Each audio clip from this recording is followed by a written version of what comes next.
حضرت امام مالک کہتے ہیں میں غریب کا بیٹا تھا۔ اکثر دین پڑھنے والے غریبوں کے بیٹے ہوتے ہیں۔ امیروں کے بچے ایف ایس سی پڑھتے ہیں، بی ایس سی پڑھتے ہیں، ٹیکنالوجی پڑھتے ہیں۔ غریبوں کے بچے دین پڑھتے ہیں اور پھر امیروں کو ممبریاں ملتی ہیں، غریبوں کے بچوں کو اللہ ممبر عطا فرماتا ہے، مصلی رسول اللہ دیتا ہے۔ حضرت سیدنا امام ابو مالک فرماتے ہیں میں غریب کا بیٹا تھا اور میری 6-7 بہنیں، میں اکیلا بھائی تھا۔ آپ فرماتے ہیں میرے ابا جی فوت ہو گئے۔ میری امی پکڑ کے مجھے ایک دھوبی کی دکان پہ لے گئی، کہنے لگی اسے کپڑے دھونے کا طریقہ بتا دے، سلیقہ سمجھا دے، یہ بھی ایک چھوٹی سی لانڈری کی دکان کھول لے گا، میری بیٹیوں کا پیٹ پالے گا۔ دھوبی کہنے لگا ٹھیک ہے، میں 2-3 درہم بھی دوں گا مہینے کے، اور جب کام سیکھ جائے گا تو تنخواہ بڑھ جائے گی۔ امام ابو مالک رحمت اللہ علیہ فرماتے ہیں میں بہنوں کے لیے روزی کمانے نکلا، میں بیوہ ماں کے سر پہ بوجھ اتارنے کے لیے نکلا، میں غربت کے عالم میں نکلا۔ رستے میں امام اعظم کا مدرسہ تھا، فرماتے میں وہاں چمکتے چہرے دیکھتا، لیکن اپنی غربت کو دیکھ کے میں آگے بڑھ جاتا، پریشان ہوتا کہ میں کیسے علم حاصل کروں گا۔ آپ فرماتے امام صاحب مجھے اکثر دیکھتے، ایک دن امام اعظم باہر نکلے، مجھے کھڑے ہوئے دیکھا تو قریب بلایا، سینے سے لگایا، ماتھا چوما، کیا نام ہے؟ میں نے کہا ابو مالک میرا نام ہے۔ کہا تمہیں پڑھنے کا شوق ہے؟ کہا بڑا شوق ہے۔ کہنے لگے چل آ جا پڑھا کر، آ جا مدرسے میں پڑھا کر۔ کہتے میں سارا دن وہاں پڑھتا، گھر سے کام کرنے آتا، سارا دن امام اعظم کے پاس پڑھتا رہتا۔ مہینہ آیا تو میری اماں کہنے لگی تنخواہ لاؤ۔ میں نے کہا امی جی تنخواہ تو وہ دے گا جو ڈیوٹی پہ جاتا ہو، میں تو پڑھنے جاتا ہوں۔ کہتے اماں گھر سے نکلی اور بڑے غصے کے ساتھ نکلی، کہنے لگی مولوی نے میرا بچہ خراب کر دیا، میرا بچہ خراب کر دیا، میں کام پہ بھیجتی تھی، اس نے کس چکر میں ڈال دیا، مسلوں سے بھی کبھی پیٹ بھرا ہے، کام بھی تو کرنے چاہیے نا۔ کہتے امام اعظم کے سامنے کھڑی ہوئی، امام صاحب بڑے امیر کبیر آدمی، اربوں خربوں پتی تھی، اور پھر اتنے بڑے عالم فقیر، سارا بغداد، سارا کوفہ، سارا مصر سلوٹ کرتا ہے۔ بی بی آئی اور تیز جملے عورتوں کا طریقہ ہوتا ہے، کہنے لگی مولوی تیری سفید داڑھی، تیرا اتنا نام، تجھے خیال ہی نہیں آیا میں بیوہ عورت ہوں، تو نے میرا بچہ خراب کر ڈالا، میری یتیم بچیاں روٹی کہاں سے کھائیں گی، مسلوں سے بھی کبھی پیٹ بھرا ہے۔ کہتی اتنے سخت جملے کہے پر قربان جاؤ امام اعظم سنتے رہے اور مسکراتے رہے۔ کہنے لگے میری غلطی ہے، میری غلطی ہے، میری غلطی ہے، بی بی بھول گیا تھا، غلطی ہو گئی۔ بی بی کہتے تیری امام صاحب سنتے رہے، جب غصہ اتر گیا تو کہنے لگے اماں تیرا غصہ اتر گیا ہے؟ اتر گیا ہے۔ کہنے لگے تیرا بیٹا بڑا نیک ہے، تیرا بیٹا بڑا لائق ہے، تو اسے پڑھنے دے۔ کہنے لگے چپ کر دے مولوی، یہ پڑھے گا تو میں روٹی کہاں سے کھاؤں گی۔ امام صاحب کہنے لگے مجھے بتائے گی تیرے گھر کا خرچہ کتنا ہے؟ اس نے ایک لفظ پہ 3 دینار کا، ایک روایت ایسی بھی لکھی ہے بزرگوں نے، کہنے لگی 40 درہم ہے، اور اماں کہتی میں نے جان بوجھ کے زیادہ بتائے، حالانکہ میں کناب کا خرچہ کرتی تھی، لیکن جب کھلا ڈلا کرے تو وہ والا خرچہ بتایا۔ میں نے کہا 40 درہم خرچہ ہے، تو دے گا؟ تو کہتے امام اعظم کہنے لگے اماں تجھے لینے نہیں آنا پڑے گا، پہلی سے پہلے تیرے گھر میں پہنچ جایا کریں گے، یکم سے پہلے آئیں گے۔ او بھائیو کہاں استاد ملتے ہیں، کہاں استاد ملتے ہیں، کہاں وہ لوگ ملتے ہیں جو دعائیں مانگتے، التجائے کرتے، پیار کرتے۔ گزر گیا وہ دور، اب تو سوٹ لینے کا دور ہے، مٹھائیاں لینے کا دور ہے، ہاتھ ڈلوانے کا دور آیا ہے۔ اب کون پوچھتا ہے؟ اب تو پوچھتے ہیں تو میرے لیے کیا لایا ہے۔ حضرت سیدنا امام اعظم ابو حنیفہ رحمت اللہ علیہ 1 دن نہیں، 2 دن نہیں، 4 دن نہیں، 5 مہینے نہیں، 20 سال تک، کہنا آسان، بولنا آسان، سننا آسان، 20 سال تک امام ابو مالک کے گھر میں خرچہ دیتے رہے، وہ پڑھتے رہے۔ اماں کہنے لگی تو میرے بیٹے کو لگا تو لیا ہے تو پڑھ کے بنے گا کیا؟ حضرت امام اعظم فرمانے لگے بادشاہوں کے تخت پر بیٹھ کر بادشاہوں کے ساتھ کھانے کھایا کرے گا، ان کے ساتھ بیٹھ کے حلوہ کھائے گا، وقت آئے گا تو دیکھے گی۔ کہتے ہیں میرے امام انتقال کر گئے، وقت بیت گیا، ہارون رشید نے مجھے بلایا بغداد میں اور کہا میں آپ کو چیف جسٹس بنانے لگا ہوں۔ کہتے ہیں میں خوشی سے سجدے کرنے لگا، میں چیف جسٹس بنا۔ میں نے اپنی اماں کو خط لکھا کہ اماں بغداد آ جا، تیرے بیٹے کو اللہ نے بڑی شان عطا کر دی ہے۔ فرماتے ہیں ہارون رشید کی بیوی بڑی اولیاء کی، علماء کی بڑی فرما بردار تھی، محبت کرنے والی تھی، اس نے حلوہ بنا کے بھیجا، کھانا بنا کے بھیجا۔ ہارون رشید تخت پہ بیٹھ کے کھانے لگا تو کہنے لگا امام صاحب آپ بھی یہیں آ جائیں میرے ساتھ۔ کہتے ایک کونے میں وہ بیٹھ گیا، ایک میں بیٹھ گیا، بیچ میں کھانا رکھ لیا۔ اتنی دیر میں میری اماں بھی پہنچ گئی، 2 لقمے کھائے تھے کہ اماں آ گئی۔ جب اماں نے مجھے تخت پہ بیٹھے دیکھا، ایک یتیم، ایک لاوارث، ایک بن باپ کا بچہ، وہ کل تک جو بہنوں کے لیے 4 دینار نہیں لا سکتا تھا، تخت پہ بیٹھ کے جب روٹی کھاتے دیکھا تو اماں تڑپ گئی، روئی، چیخیں ماری۔ میں نے کہا اماں کیا ہوا؟ کہنے لگی بیٹا مجھے تیرا استاد یاد آ گیا ہے، اس نے کئی سال پہلے کہا تھا اسے دین کا علم پڑھنے دے، اسے فقیہ بننے دے، یہ بہت آگے جائے گا۔ دیکھ آج اللہ نے تجھے کتنی شان عطا کی ہے۔ کہا بیٹا یہ کمال تیرا نہیں، یہ امام اعظم ابو حنیفہ کا کمال ہے، یہ ان کا کمال ہے جنہوں نے تمہیں یہاں تک پہنچایا۔ میرے بھائی اپنی پوری زندگی حضرت امام اعظم ابو حنیفہ نے، آج تو اساتذہ کرام، اساتذہ مجھ سے ایک ٹیچر کہنے لگے حضرت جی دل نہیں لگتا، بے سکونی سی ہے، کچھ بتلائیں۔ تو میں نے کہا کلاس میں کوئی یتیم بچہ ڈھونڈ لیں، کوئی لاوارث بچہ ڈھونڈیں، اس کی وردی اپنے ذمے لے لیں، کتابیں اپنے ذمے لے لیں، اس کا خرچہ اپنے ذمے لے لیں، روز جیب میں ٹافیاں ڈال کے جایا کرے کہ غریب کو دینی ہے۔ فرمایا 2 مہینے یہ والا وظیفہ بھی پڑھ کے دیکھیں، اللہ آپ کو سکون عطا کرے گا۔ یہ بھی کہنے لگے بڑی ٹھنڈک ہوئی ہے، بڑا سکون ملا ہے، بڑی تابعداری۔ میں نے کہا آپ لفظوں سے سکون چاہتے ہیں، وہ لوگ خدمت کر کے سکون لیتے۔ کوفے کا ایک امیر آدمی تھا، پھر غریب ہو گیا۔ غریب، غربت بڑی پریشانی ہے، بڑی پریشانی، بڑی آزمائش۔ غریب بیوقوف اس لیے ہوتا ہے کہ اس کی جیب میں پیسے نہیں ہوتے، غریب مجبور اس لیے ہوتا ہے کہ اس کے پاس ہوتا کچھ نہیں نا، تو ساری آزمائشیں کٹھی آ جاتی۔ غریب آدمی تھا، محنت مزدوری کرتا لیکن پوری نہ ہوتی۔ وہ کہتا ایک دن گلی میں ککڑی بیچنے والا آیا، تو میری ایک بیٹی تھی چھوٹی سی، باقی بچے بڑے تھے، چھوٹی ضد کرنے لگی، کہنے لگی ککڑی کھانی ہے، ککڑی۔ کہتے میں پریشان ہو گیا، دل ٹوٹ گیا، بیٹی نے سوال کیا ہے۔ فرماتے میں نے سوچا کس کے پاس جاؤں، کسی اور کے پاس مجھے سمجھ نہ آیا، میں سیدھا امام اعظم کے پاس چلا گیا۔ یہ شخص ہے جو مجھے دے گا بھی اور میرا پردہ بھی رکھے گا، مجھے دے گا بھی اور میرا، بولیے، میرا یہ پردہ بھی رکھے گا، یہ رسوا نہیں کرے گا، یہ فوٹو نہیں کھچائے گا، یہ فوٹو کھچا کے پہلے دن فیس بک پہ نہیں لگائے گا کہ میں غریبوں میں تھیلے بانٹ رہا ہوں، یہ اسی وقت اخبار والوں کو نہیں بلائے گا ایک تھیلا اور 6 اخباروں میں تصویریں، یہ اس طرح نہیں خیرات دے گا۔ حضرت امام اعظم کے پاس گیا تو فرماتے رش بہت زیادہ تھا، میں امام صاحب سے بات ہی نہ کر سکا، واپس آ گیا۔ امام صاحب نے بندہ بھیجا، فرمایا پتہ کر یہ بندہ کسی ضرورت کے لیے آیا تھا، رش کی وجہ سے بات نہیں کر پایا۔ کہتے واپس میرے پیچھے بندہ بھیجا، وہ میرے گھر تک آیا، گھر آ کے اس کو حالات کا پتہ چل گیا، واپس گیا۔ کہتے ہیں 3 تھیلیاں اشرفیوں کی بھر کے امام اعظم لائے اور خود آئے اور رات کے اندھیرے میں آئے اور مجھے تھیلیاں دے کے نا تو میرے آگے ہاتھ باندھ دیے۔ میں نے کہا حضور ہاتھ کیوں باندھتے ہیں؟ آپ فرمانے لگے یار دکھ اس بات کا ہے کہ تو میرا پڑوسی تھا اور تیری غربت کا مجھے پتہ ہی نہیں چلا، تو میرے علاقے کا تھا اور میں نے سوچا ہی نہیں، میرا اپنا تھا مجھے خیال ہی نہیں آیا۔ فرمایا معاف کر دے، میری شکایت نہ کرنا کہ یہ میری طرف توجہ نہیں کرتا تھا۔ علم بھی تھا، عمل کا نور بھی تھا، تقوی کا حسن بھی تھا، غریب کی مدد کا جذبہ بھی تھا۔ آج لوگوں پر مال کا فتنہ سوار ہوتا ہے، سب پر نہیں لیکن زیادہ لوگوں پر۔ جیسے جیسے مال آتا جاتا ہے ویسے ویسے عقل بھی آتی جاتی ہے، ویسے ویسے سیانے بھی ہوتے جاتے ہیں۔ کہتے ہیں وہ بھی کمائے وہ بھی کرے، میں تو ٹیکنیکلی بڑا ہوں، میں عقل مند ہی، میں بڑی نہ بہن کی فکر رہتی ہے، نہ بھانجوں کی فکر رہتی ہے، نہ رشتہ دار کی فکر رہتی ہے، نہ دائیں بائیں کچھ دیکھتے ہیں۔ لوگ جیسے جیسے پاورفل ہوتے جاتے ہٹتے جاتے، کٹتے جاتے، امیروں سے یرانے لگتے جاتے، آگے کی طرف دیکھتے جاتے۔ امام اعظم ابو حنیفہ رحمۃ اللہ علیہ نے ساری زندگی پیار کیا، محبت بانٹی، علم، فقاہت، تقوی، روشنی۔ آج لوگوں کو علم ہوتا ہے پر علم کا نور نہیں ہوتا، ہمیں بہت ساری باتوں کا پتہ ہوتا ہے پر وہ باتیں ہمارے لفظوں میں ہوتی ہیں، ہم اس کے حسن سے آگاہ۔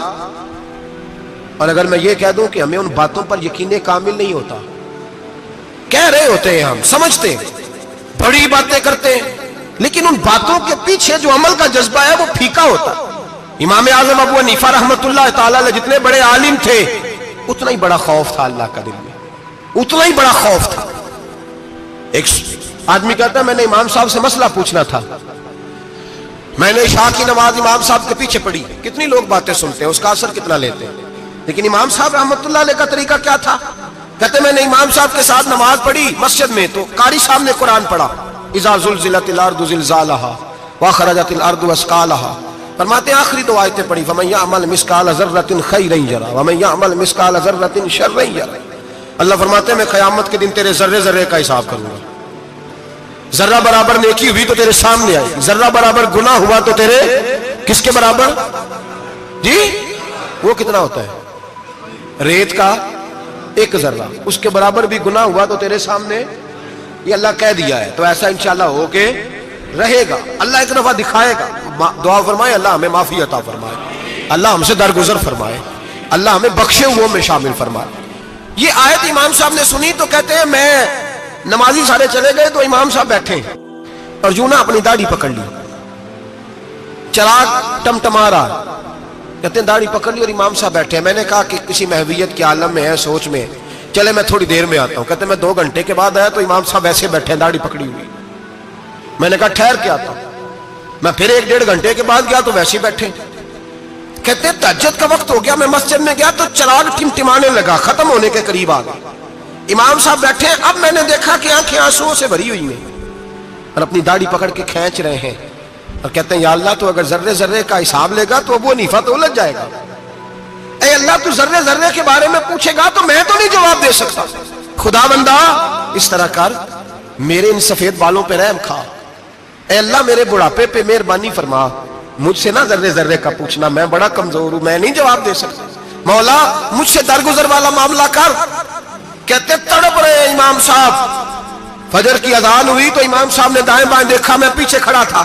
میں نے کہا حضور ساری رات ہی گزر گئی, آپ ایک آیت سن کے پریشان رہے اور میں روزانہ 20 تقریریں سنتا ہوں, درجنوں حدیثیں سنتا ہوں, مجھے تو اثر نہیں ہوتا. آپ فرمانے لگے مجھے تیرے معاملے کا نہیں پتا, لیکن مجھے اگر تو نے دیکھ لیا ہے تو کسی کے ساتھ ذکر نہ کرنا مجھے. اور فرمانے لگے پھر تو نیک آدمی ہوگا, تجھے نہیں خیال آتا, تو میں تو جانتا ہوں من آنم کے من دانم, پتہ سارا ہے سردار نو کی تیانا, میں تو جانتا ہوں نا, مجھے خبر ہے, لہٰذا میں نہیں حساب دے سکتا, تیرا نہیں مجھے پتا. جتنا میرے بھائی علم زیادہ اتنا خوف بھی. حضرت عبداللہ ابن مسعود فرماتے ہیں زیادہ باتیں کرنے والا عالم نہیں ہوتا, اللہ سے زیادہ ڈر جانے والا عالم ہوتا ہے. جو آدمی لمبی چوڑی گفتگو کرے وہ فقیہ نہیں, وہ اللہ سے ڈرنے والا نہیں, بلکہ جس کو وہ بات کرے تو تھوڑی کرے, ڈر کے کرے, خوف کے ساتھ کرے. اللہ کی خشیت جس کے دل میں ہو وہ بڑا عالم ہوتا ہے. حضرت امام اعظم ابو حنیفہ رحمت اللہ علیہ مالدار تھے اور اپنے مال میں سے حصے نکالتے تھے. امام صاحب فرمایا کرتے تھے میں نے چند 1000 درہم رکھ دیے. حضور کس لیے؟ فرمایا لوگوں کو قرضہ دینے کے لیے. نبی پاک صلی اللہ علیہ وسلم نے فرمایا قرضہ لینے والے کو منع کیا ہے, فرمایا قرضہ ایک قید ہے, بغیر مجبوری کے نہ لینا. اب لینے والے بھی احتیاط نہیں کرتے, فٹافٹ قرضے کے پیچھے بھاگتے. بڑی مجبوری ہو تو قرضہ لیں, فرمایا مقروض قیدی ہوتا ہے, قرضہ لینے سے بچو. اور دینے والے کو کیا کہا؟ فرمایا اگر سامنے والا تنگ دست ہو نا, تنگ دست, تو اسے مہلت دو. جتنی تم مہلت دو گے اللہ اتنے پیسے روز صدقہ کرنے کا ثواب عطا فرمائے گا. اگر تنگ. ایک صاحب مجھے کہنے لگے, میں نے رمضان شریف میں نا قرضے کے والے سے یا کچھ عرصہ پہلے کسی موقع پر قرض کے والے کو بات کی, تو ایک صاحب مجھے کہنے لگے حضرت صاحب جیسے کسی کو لینا ہوئے نا 20,000 تو انہوں ترا کے لئی دے, تو جی 20 کروڑ لینا ہوئے تو پھر نہیں ترایا جاتا. میں نے کہا کیوں؟ کہنے لگے 20,000 والا بندہ ماڑا ہوتا ہے نا, جہاں 20 کروڑ کھا گیا وڈی مگرمچھ ہوتا ہے, انہوں ترایا جا سکتا, وہ دے کے بندے ترلے ہی کر دینے چل بھائی کیویں دے سکنا ہے. وہ جو 20,000 والا نا ماڑا بندہ کہتے تو دینے نے کہ تیرا بندوبست کریے, کہتے چل صاحب جمعرات لے آؤ کسی طریقے, جمعرات ماڑا ہے نا. نبی پاک نے کیا فرمایا؟ حضور نے فرمایا تجھے پتہ چل جائے کہ تنگ دست ہے تو مہلت دے, جتنے دن تو اس سے پیسے نہیں لے گا اتنے ہی پیسے روز صدقہ کرنے کا ثواب دیا جائے. اب لوگ جو تگڑی موٹے مگرمچھ ہیں ان کو مہلت دیتے ہیں, وہ کہتے ہیں جا جتھو لب دے لے, پھر کہتے ہیں نہیں آپ بتائیں آپ کیسے دے سکتے. اور ماڑا بندہ انہیں 2,000 دینا دکان کا, اس کو دکاندار کہتا ہے کل سائیکل لے کے تب گزرنا, میرے آگے سے اگر پیسے دینے ہیں تو میں نے سائیکل رکھ لینا. ڈرنا چاہیے اللہ پاک, ہمیں پتا ہوتا ہے سامنے والا غریب ہے, تنگ دست ہے, مجبور ہے, سے مہلت دینی. امام صاحب کہتے ہیں میں نے کچھ پیسے رکھے ہوئے, پس منظر یہ تھا کہ غریب لوگ آتے ہیں تو میں ان کی مدد کروں گا. امام اعظم ابو حنیفہ نے ایک بندے سے پیسے لینے تھے اور حال یہ تھا کہ آپ دھوپ میں کھڑے تھے, ساتھ اس بندے کا مکان تھا. لوگوں نے کہا حضرت دیوار کے سائے میں ہو جائے, فرمانے لگے اس سے پیسے لینے ہیں, اگر سائے میں کھڑا ہوا تو سود میں شمار ہو جائے گا, میں اس سے فائدہ نہیں لے سکتا. ایک بندے سے قرضہ لینا تھا, وہ آپ کو دیکھ کے گلی اور دوسری گلی میں چلا گیا, راستہ بدل گیا اور چھپ گیا. امام صاحب رونے لگے, کہنے لگے اے اللہ میں اتنا برا ہو گیا ہوں کہ تیرے بندے مجھ سے چھپنے لگے, اس کو ڈھونڈ کے لائے, کیوں چھپتا ہے؟ کہا حضور آپ کے پیسے دینے ہیں. آپ نے فرمایا جا میں نے اللہ کی رضا کے لیے معاف کیے, آج کے بعد چھپنا نہ, اس لیے میں نہیں چاہتا کہ تجھے کوفت ہو, تو میری طرف دیکھ کے چھپنے لگا ہے, میری طرف دیکھ کے. غریب تو بھائی گلیوں میں گھستے پھرتے ہیں کہ کوئی بندہ مل نہ جائے. مقروض آدمی پتہ اس وقت چلتا ہے جب خودکشی کر گیا, پتہ اس وقت چلتا ہے پھر لوگ آتے ہیں اس کے بچوں کو کہتے ہیں فکر نہ کرنا ہم تیرے ساتھ ہیں, تو اس کے ساتھ ہونا تھا, ان کا سایہ بچ جاتا. اب آئے ہو امام اعظم ابو حنیفہ رحمت اللہ تعالیٰ علیہ لوگوں کو سہولت دیتے, آسانی دیتے, پیار کرتے, محبت کرتے. ہم لوگوں کا مزاج ایسا نہیں ہے, ہماری اخلاقیات کے اندر وہ حسن نہیں جو ہمارے بزرگ ہمیں دے کے گئے. اور پھر چھوٹی چھوٹی باتوں میں حقوق العباد کا خیال کرتے, چھوٹی چھوٹی باتوں. ہم تو گالی دے کے بھی کہتے ہیں نا چل کیا ہو گیا, گالی دی ہے نا. میں نے دیکھا ہے سائیکل والے کی ٹکر اگر پجارو والے کے ساتھ ہو جائے تو معافی سائیکل والے نے مانگنی ہے, کیونکہ وہ سائیکل پہ بیٹھا ہے نا, اس کی غلطی یہ ہے کہ وہ سائیکل پہ بیٹھا ہے, معافی سائیکل والے نے مانگنی ہے, پجارو والا نہیں مانگے گا. ہو سکتا ہے سائیکل والا اٹھ کے کہے جناب مجھ سے غلطی ہو گئی, مجھے پتہ ہی نہیں تھا کہ آپ تھے, ورنہ میں آپ کے آگے نہ آتا. سائیکل والا مجبور ہے کیونکہ اس کے پاس پجارو نہیں, اور پجارو والا تو شیشہ نہیں نیچے کرتا, کہتا دھوپ آئے گی, گاڑی بڑی مشکل سے ٹھنڈی کی ہے. نیچے اتر کے ملازم کہتا ہے اس کو پوچھو اگر کوئی 200-400 کا نقصان ہوا تو 500 دے دو. مزاج ہے. امام اعظم ابو حنیفہ رحمۃ اللہ علیہ عالم, حقوق العباد کا چھوٹی چھوٹی, آپ کے شاگردوں میں سے کسی کے چہرے پہ شکن آتا تو 20 بار پوچھتے کوئی پریشانی ہے میرے بیٹے کو, کیا ہو گیا. ساری زندگی سایہ دار شجر کی طرح گزاری, ساری زندگی شاگردوں پر مریدوں پر محبت کا سائبان رہا, ٹھنڈی چھاؤں رہی امام صاحب کی. امام اعظم ابو حنیفہ رحمۃ اللہ تعالی علیہ گلی سے گزر رہے تھے, لکڑی کے جوتے پہنا کرتے تھے, کھڑاؤں. ایک نوجوان بچے کے پیر پہ پیر آ گیا تو کہنے لگا امام اللہ سے ڈر جا. یہ لفظ گئے تو امام صاحب کی چیخ ہی نکل گئی. کئی گھنٹے بے ہوش رہے. لوگوں نے کہا حضور کیا ہوا؟ فرمانے لگے تم نے سنا نہیں, چھوٹے چھوٹے جوان بھی کہتے ہیں کہ ابو حنیفہ اللہ سے نہیں ڈرتا, اللہ کی مخلوق کہتی ہے نہیں ڈرتا. اگر یہ کہہ رہے ہیں تو میرا کیا بنے گا؟ کئی دن روتے گزر گئے. لوگ اس بچے کو لائے, آگے کہنے لگا حضور آپ تو پریشان ہو گئے, میں نے تو محاورتاً کہا تھا, محاورتاً کہا تھا کہ آپ اللہ سے نہیں ڈرتے. فرمانے لگے بیٹے مجھے محاوروں کا نہیں پتا, جب رب کے خوف کا نام آتا ہے تو جملے سیدھے میرے دل سے جا کے ٹکراتے, سیدھے دل سے جا کے ٹکراتے. گلی سے گزر رہے, لکڑی کے جوتے پہنے, کھڑاؤں, بارش ہے, کیچڑ ہے, ایک دیوار کے قریب سے گزرے تو تھوڑا سا کیچڑ اڑ کے نا تو دیوار پہ پڑ گیا. یہاں ٹرالی والا ساری دیوار توڑ جاتا ہے اور کہتا ہے چلو میں نے کون سا جان بوجھ کے کیا ہے. یہاں لوگوں کا گھر توڑ جاتے ہیں, کہتے ہیں چلو بتاؤ کتنا خرچہ آیا تھا. فوری طور پہ لوگ ماننے کو تیار ہی نہیں. امام صاحب کے پیروں سے, یہ باریکی سمجھے, یہ حقوق العباد کا مسئلہ ہے. جو جاننے والے ہوتے تھے ان کا یہ طرز زندگی تھا. کیچڑ اڑا پیروں سے اور ایک آدمی کی دیوار پہ پڑ گیا. امام صاحب کھڑے ہیں, سوچ رہے کروں تو کیا کروں. شاگرد ساتھ ہے, حضرت جی کیا پریشانی ہے؟ آپ فرمانے لگے میں نے اس کی دیوار گندی کر دی ہے, صاف نہ کروں تو بھی ظلم ہے, اور اگر صاف کروں تو دیوار کچی ہے, جب صاف کروں گا تو کچھ مٹی اتر جائے گی تو کسی کے گھر کی مٹی اتارنا یہ بھی ظلم ہے. اب میں دو پریشانیوں میں الجھ گیا ہوں, کدھر جاؤں؟ کہا حضرت جی پھر. فرمایا اس کے دروازے پہ دستک دو. دروازے پہ دستک دی تو جو بندہ باہر آیا وہ مجوسی تھا, آگ کی پوجا کرنے والا تھا. امام صاحب کہنے لگے مجھے جانتے ہو؟ کہنے لگے حضور سارا کوفہ جانتا ہے, سارا بغداد جانتا ہے, ساری دنیا جانتی ہے آپ مسلمانوں کے امام ہیں, لوگ جانتے. آپ نے فرمایا یار مجھ سے غلطی ہو گئی ہے. وہ کیا؟ آپ فرمانے لگے میں اپنے انداز میں گزر رہا تھا, بوڑھا آدمی ہوں, خیال نہیں آیا, تھوڑا کیچڑ اڑ کے تیری دیوار پہ لگ گیا ہے. میرے بھائی یہ کوئی فرشتے تھوڑی تھے, یہی زمین پہ بسنے والے لوگ, احتیاط والے لوگ تھے. ہم لوگوں نے پتہ نہیں اپنا مزاج اتنا سخت کیوں بنا لیا ہے. کتنے لوگوں کو لتاڑ کے, کتنی پگڑیاں اچھال کے, کتنے حقوق العباد ضائع کر کے بھی ہم اسی طرح کے مطمئن ہیں. کہاں سے تسلی لاتے ہیں ہم, کہاں سے اپنے آپ کو ٹھنڈک دیتے ہیں, کیسے اپنے آپ کو ہم سکون دے لیتے ہیں کسی کو تکلیف دے کے. کس طرح سکون کی نیند آتی ہے جب کوئی پریشان ہوتا, کیوں ہمارا دل پتھر ہو گیا. اعلیٰ حضرت فرمایا کرتے تھے جا کسی سے جا کے علاج کرا, تیرے سینے میں جو دل دھڑک رہا ہے وہ سخت ہو گیا, جا کسی سے جا کے اس کی دوائی کھا, مجھے خیال ہی نہیں آتا تڑپتے لوگوں کو دیکھ کر, جا کے علاج کرا, اگر ایسے ہی مر گیا تو حالات تیرے حق میں اچھے نہیں ہوں گے. حضرت امام صاحب تڑپ رہے ہیں اور اس شخص کے سامنے آہوزاری کر رہے ہیں جو مجوسی بھی ہے, غریب بھی ہے, کچے گھر میں رہتا ہے. فرمایا یار بتاؤ کیا کروں. امام صاحب باتیں کر رہے ہیں تو وہ آدمی حیرت میں کھو گیا, کبھی دیوار دیکھتا, کبھی اپنا آپ دیکھتا, کبھی امام صاحب کو دیکھتا, دائیں بائیں دیکھتا, پسینے آنے لگے, پتہ نہیں کیا سوچوں کا مد و جزر چلنے لگا, کہاں بات گئی, کہاں تک اس کی سوچ گئی, کہاں پلٹ کے آئی. کہنے لگا امام صاحب میں تو چوک میں رہتا ہوں, روزانہ پتہ نہیں کتنی گاڑیاں مٹی برسا جاتی ہیں, کبھی کوئی نہیں آیا, آپ کو کیا ہوا؟ آپ فرمانے لگے مجھے کسی کا نہیں پتا, مجھے تو میں نے جو قرآن حدیث پڑھا ہے مجھے تو ڈر آ رہا ہے, مجھے بتا تو معافی دیتا ہے کہ نہیں, تیری دیوار صاف ہوگی کہ نہیں. کہنے لگا حضور دیوار کو چھوڑے, پہلے کلمہ پڑھائے, میرا دل تو صاف کر دے. کہنے لگا اتنا میٹھا دین, اتنا پیارا دین, اتنا خوبصورت دین کہ غریب کی دیوار پر کیچڑ لگ جائے اور آپ کو اتنی تکلیف ہو, میں اس دین سے دور کیوں ہوں. یہاں روز یورپ کہتا ہے کہ مسلمان جھوٹی شادیاں کرتے ہیں, دنگا فساد کرتے ہیں, نیشنلٹی لینے کے لیے جھوٹ بولتے ہیں,